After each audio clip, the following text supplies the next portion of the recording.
शेरों और शेरनियों, तो भाई जिस दिन से तुम्हें सबसे ज्यादा डर लगता था वो दिन आ चुका है, यानी कि अब होगा आपका फिजिक्स का एग्जाम। तो आज डेट है 28 फरवरी और बज रहे हैं शाम के 3। तो भैया तैयारी कर दो शुरू पेपर की। ये नहीं सोचना कि आज आधा दिन रेस्ट कर लेते हैं, मस्ती मार लेते हैं, नहीं, ऐसा कुछ नहीं करना।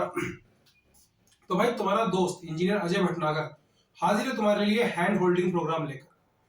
चलिए अब बात कर लेते हैं थोड़ा फिजिक्स के एग्जाम के बारे में। तो भाई मोस्टली बच्चों को फिजिक्स से डर लगता है, टफ लगती है, ठीक है। खैर उसका मैं कुछ नहीं कर सकता, मुझे तो बहुत ज्यादा आसान लगती है।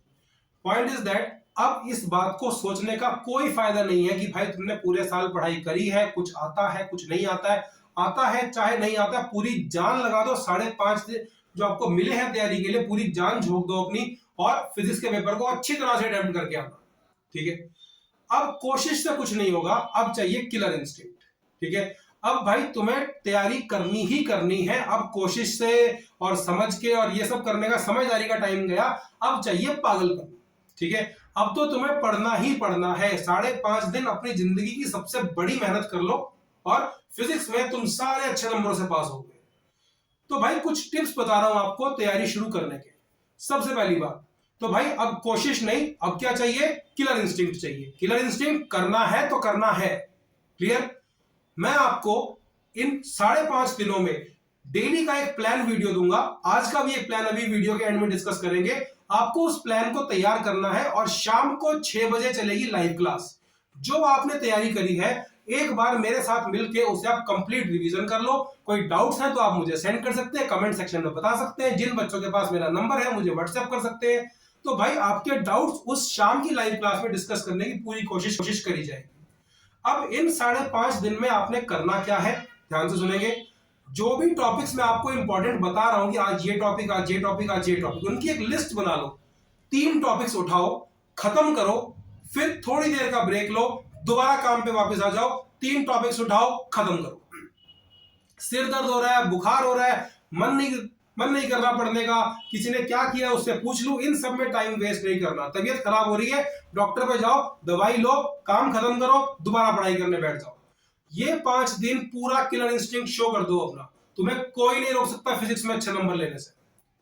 तो भाई अपने आप को हल्का हल्का मोटिवेट करते रहो कि हाँ ये 3 टॉपिक्स मेरे हो गए, चलो भाई की तैयारी हो गई, ये 3 टॉपिक्स हो गए, चलो मेरी तैयारी हो गई। खुद को कॉन्फिडेंस देने की शुरुआत करो, औरों से कॉन्फिडेंस लेना बंद करो, ठीक है। अपने आप को कॉन्फिडेंस दो कि हाँ मेरी तैयारी हो रही है। 5 दिन जो है ना पूरे जान झोंक दो, पढ़ाई पूरे साल करी है नहीं करी है डजेंट मैटर नाउ।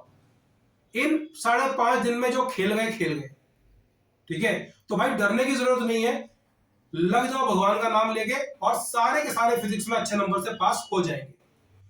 और एक सबसे इंपॉर्टेंट बात कि भाई आप अपने स्लीप पैटर्न में कोई चेंज करने की कोशिश ना करें। अगर रात को पढ़ते हो रात को पढ़ते रहो, सुबह जल्दी उठते हो सुबह जल्दी उठ के पढ़ो।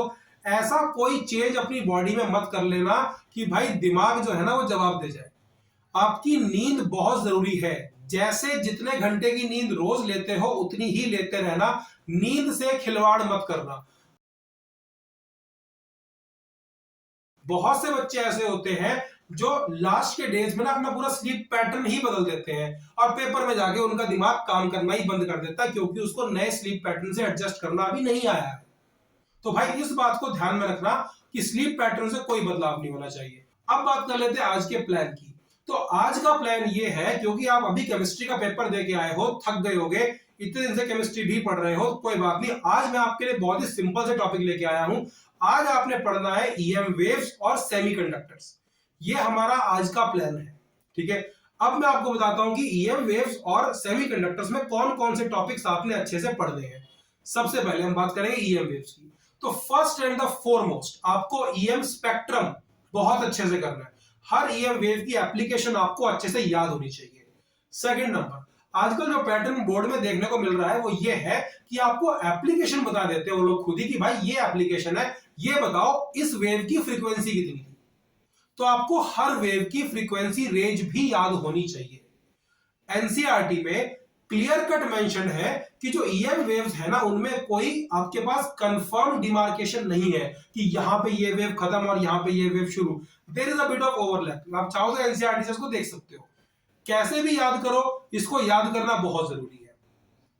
दूसरी बात, इसके अंदर सबसे ज्यादा इंपॉर्टेंट फिर इसके बाद आता है इसके न्यूमेरिकल्स और प्रॉपर्टीज ऑफ ईएम वेव्स। ठीक है, एक आउट ऑफ द बॉक्स एक टॉपिक बता रहा हूं, इसके बारे में मैं खुद श्योर नहीं हूं कि पेपर में आएगा या नहीं आएगा, लेकिन अगर आ गया आपको इसके बारे में आइडिया भी नहीं होगा।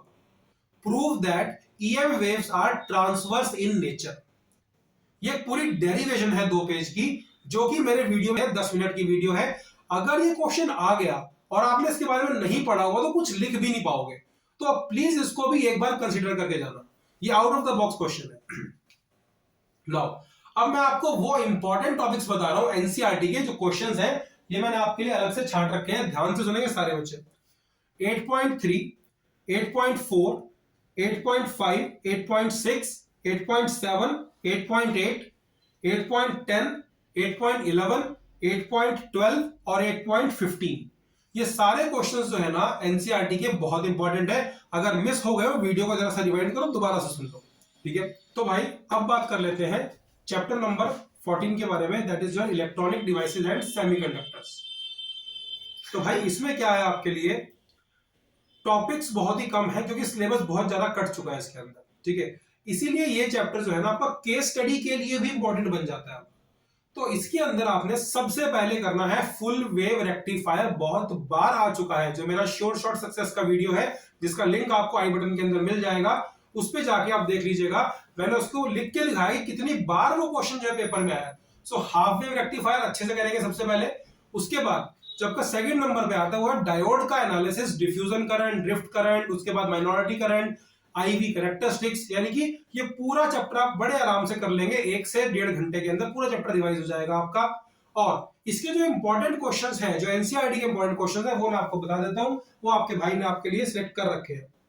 14.1, 14.2, 14.3, 14.4, 14.5, 14.8 एंड 14.12, ये इसलिए सिलेक्ट किए हैं क्योंकि अब जो है ना सिलेबस काफी चेंज हो चुका है, तो बाकी वाले क्वेश्चन सब रेलेवेंट नहीं है। नाउ अब इस चैप्टर में से आपको केस स्टडी किस पे आ सकती है, इस चैप्टर में से केस स्टडी आपको किस पे आएगी कि भाई एलईडीज के ऊपर केस स्टडी आ सकती है, उसके बाद आपको जेनर डायोड के ऊपर केस स्टडी आ सकती है, वोल्टेज रेगुलेटर के ऊपर केस स्टडी आ सकती है। तो एक बार इन टॉपिक्स को अच्छे से पढ़ जाना, नहीं तो आप मुझे मैसेज कर देना, मैं शाम की लाइव क्लास में इनको डिस्कस कर लूंगा। तो शेर हो और शेर नहीं हो, डट जाओ, कॉपी पेन निकालो और शुरू हो जाओ पढ़ना। खत्म कर दो आज ईएम वेव्स और electronic devices and semiconductors. All the best.